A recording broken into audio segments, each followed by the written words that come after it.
Hello and a warm welcome to the Sport for Business Daily Show. I am very pleased to welcome Gavin Linehan from Huggity, a company who are specialists in the technology of fan engagement, who have found a new niche for themselves in terms of fan safety and the experience of fans going back into Stadia and to watch sporting events whenever that might be. You're very welcome to the show, Gavin. The world of fan engagement came to a very quick and brutal pause back in March. We're still perhaps some way away from actually getting back in there, but you've gone into your sort of memory banks and technology banks, and you've created a number of different solutions which you feel are going to be very welcome addition to Stadia's ways of getting people in, and more importantly, getting people in with a feeling that they're going to be safe when behind closed doors becomes inside open doors.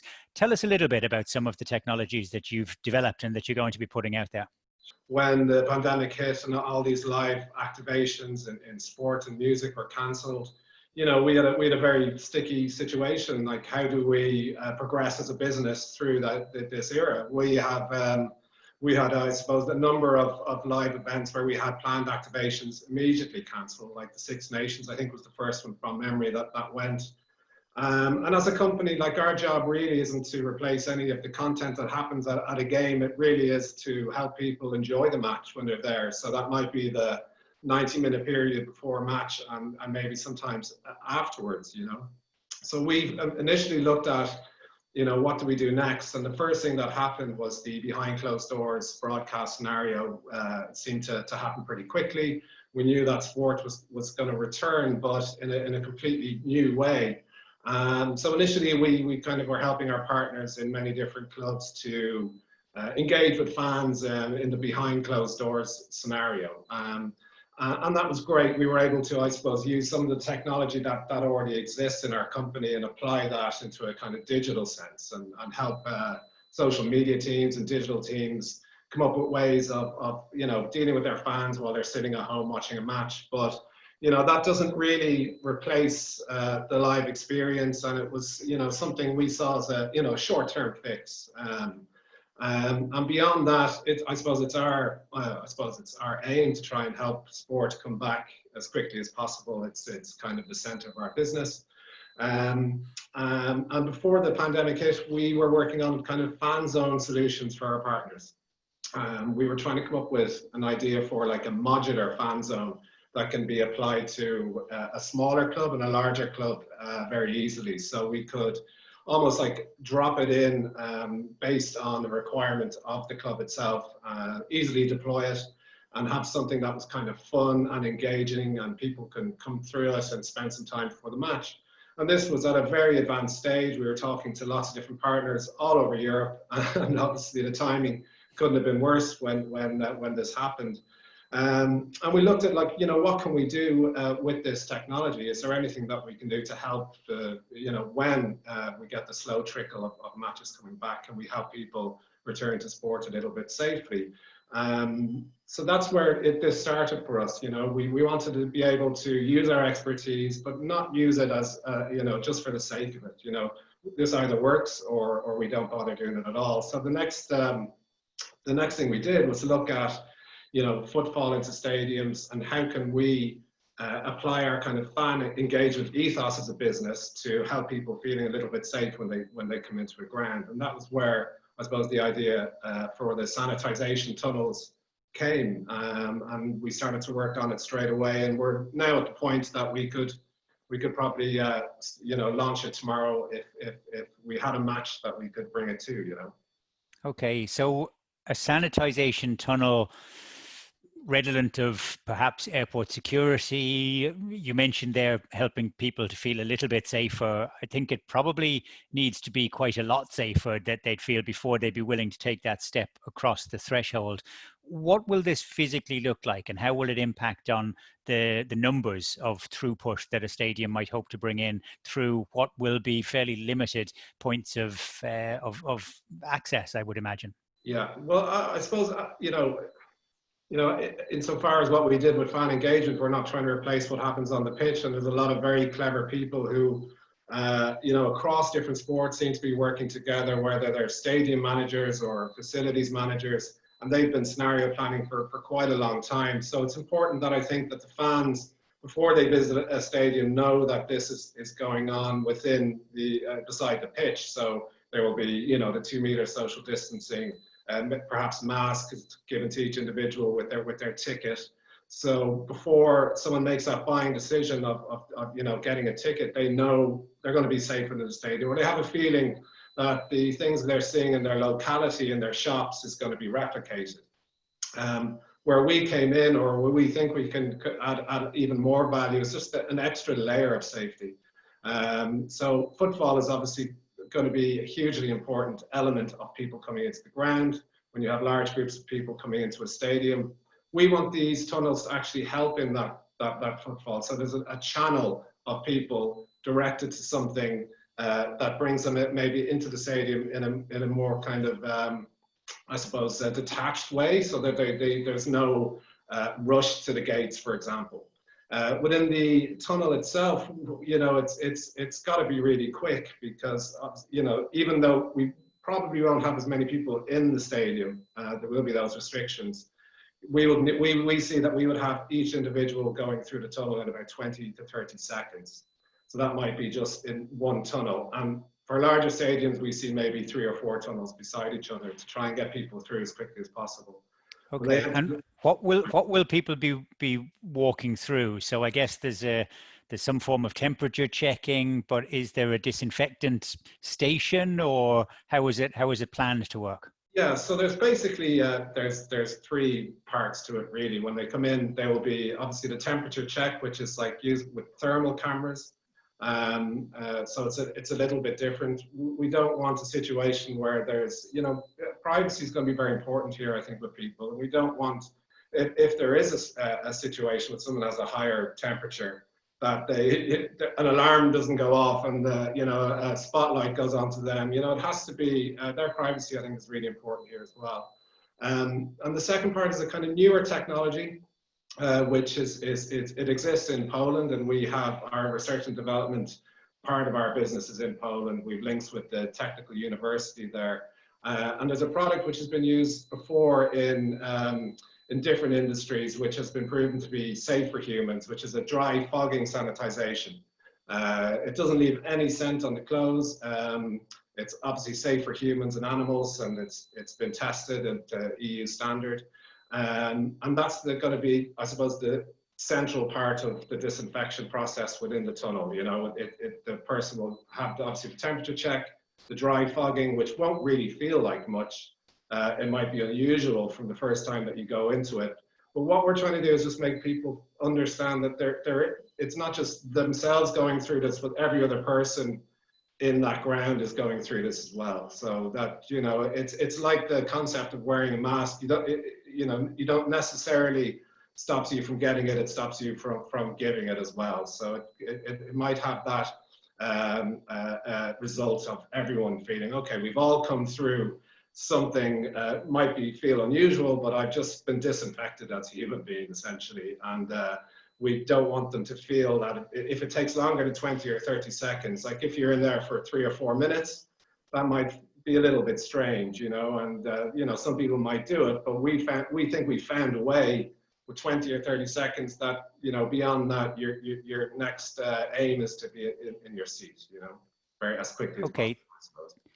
There's a lot of technologies that are coming out now in workplaces and Stadia and all sorts of different places. Is it regulated at all? Is there a stamp of approval which says that this, you know, the 20 seconds is long enough to spend in this particular form of disinfectant, or is that something which is going to have to be taken on trust? I think it's going to have to be taken on trust. I think it's like there's no, I suppose, one size fits all solution. Otherwise, we'd be in a more advanced situation with the pandemic. I think we all know that at this stage, a vaccine is the only thing that we can all 100% say is going to help everybody through this. And I think in all scenarios, people have become used to the idea of, okay, well, I'm going to have to do something to help stop this spread, you know. And what we do know on the very basic level is washing your hands, you know, coughing in the right way and coughing into your arm, those kind of things, you know, that have been said from the start, and very good reasons, because they stop or help stop the spread. And I think we can only try and kind of maybe advance that slightly, because this, I suppose, you know, you wouldn't walk into your local spa and walk through dry fogging technology as it stands today. But I would imagine that if it was there tomorrow, people would probably feel a little bit more comfortable, you know, because it's disinfected. It works in that sense, you know. We know nothing is 100%, and we would never try and kind of say, once you walk through this, you have absolutely zero chance of contracting the virus. But it certainly would be a lot less. And you know, we are also, I suppose, making sure that everyone is at least, you know, disinfecting their hands, you know, because there will be a sanitization element to it. So we don't just say go in and go through the fog, take your temperature. The last section of the tunnel will have the you know, disinfectant for people to wash their hands and then place on their mask. So, you know, I think a lot of people are becoming experts in the disease, but nobody really is an expert. And we all have to take a certain amount of trust and maybe just try and, you know, always kind of go back to the idea of basic disinfection. Like, let's make sure we can be as disinfected as possible. And that's what we're trying to do with this, I think. One of the other areas of technology is something that particularly caught my eye is the camera technology which you've got, which would actually give a venue operator or a stadium sight of where pinch points might arise in the course of the ground. We're all familiar with going to a match and the halftime whistle blows and everybody gets up and everybody is heading in similar directions. Behaviors will have to change, but even at points of access and egress, there are going to be pinch points. You've got camera technology now, which you say will be able to monitor that and to highlight areas where there is a particular concern in real time. Correct. It's a thermal camera imaging system, which is very, very new tech, I suppose you could say. And in the stadium context, you already have points where there will be, you know, CCTV set up. There'll obviously be operation rooms where, you know, the stadium operators and facilities managers can monitor the situation within a stadium at any time. And this is another thing that kind of adds another layer of security. So what we're trying to do with thermal imaging camera is it quickly spots whether social distancing is being observed in a particular area with a number of people. And all it will be, Rob, is someone basically walking over and rectifying that very quickly. Thermal imaging is instant, it happens live, and we can see where there's, I suppose, like a point where too many people are gathered for social distancing to be operable or in effect. And a steward, for example, would be able to rectify that within seconds via a radio link. So that's one. Another, I suppose, area where we're just kind of assisting in the stadium security and helping the stewards to, you know, police the pandemic aspect of managing the crowd. There are going to be opportunities, I guess, in this as well for branding of some of the technology, particularly in relation to the tunnels. Clubs, venues will be looking for ways of giving additional value to sponsors and to, you know, in forbearance of, you know, other activities which they might not have been able to do. Is that something which is easily done on any of the particular kit? Absolutely. I think, you know, even with the tunnels, we're looking at where each tunnel will be fully customized. You know, you'll fully be able to customize each tunnel. And, you know, it's important that it's also there for maybe the smaller clubs and smaller organizations who might need some assistance in investing in this type of technology. But, you know, some of these clubs aren't going to be able to survive unless they get these people through the gates, you know. And especially if you look at, say, lower league clubs in the UK, it's a lot different to the Premier League. They rely on the match day, the match day funding more than they do with kind of individual sponsorship and advertising around the ground. And this could be a way for them to perhaps be able to afford it in the shorter term, so to get those people through the gates. But there's no reason why with a tunnel that you can add lots of different elements. There could be even display advertising or digital advertising within the tunnels themselves. So they're designed insofar as they can be used in the way that the stadium or the ground needs it to be used. So the way this is packaged is like a small sports club who might want something for players to return, or just a large group of club members would be able to kind of have a version of this, and then the larger stadiums, we'd be able to package them in a way that kind of fits their needs, whether it be a multi-tunnel solution. And yeah, they're all fully customizable and branding, and that's something that we've always had with our fan zones. And probably the easiest part of developing this for us was to kind of establish those points within the solution for brands to be able to kind of take the job. And I think it's going to be important for rights holders to have maybe just an extra part or add something to the inventory. So they might see it as an essential kit that can help pay for itself in some aspect. You've worked in World Cup finals and with Premier League clubs and at big venues around the world. Have you signed the first deal yet for having this technology in place with any of our major venues in Europe or around the world? Well, we've worked, as I mentioned at the start, we've worked with a lot of clubs in Premier League and for behind closed doors digital marketing, and a lot of the products that we developed for our partners actually came from them saying, "Can you guys do this? Like, can you use part of your technology?" And this is almost where the idea for this came from. It was our partners saying to us, "Can you use the fan zone that we were talking about implementing? Can that be changed to work as a sanitization tool?" So we are implementing with a couple of our partners in some very large football clubs in the UK, and we're going to be looking forward to announcing that soon. So there's still a lot of moving parts in terms of if you're working in different territories with different governments about what is allowed and when obviously can we implement it. So yeah, we're ready to kind of roll it out with our partners. And one of the things that we want to do beyond that is work very much closer to home. Like, we think we could maybe apply this to Irish businesses as well, even organizations in the sports world who want to get their staff back into their offices. We see this as a product that can be, again, customized for that.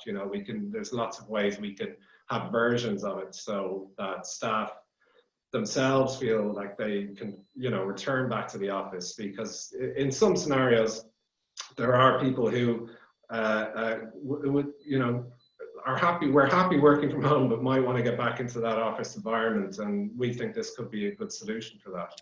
This is obviously an area that we're going to take a very keen interest in over the coming weeks and months.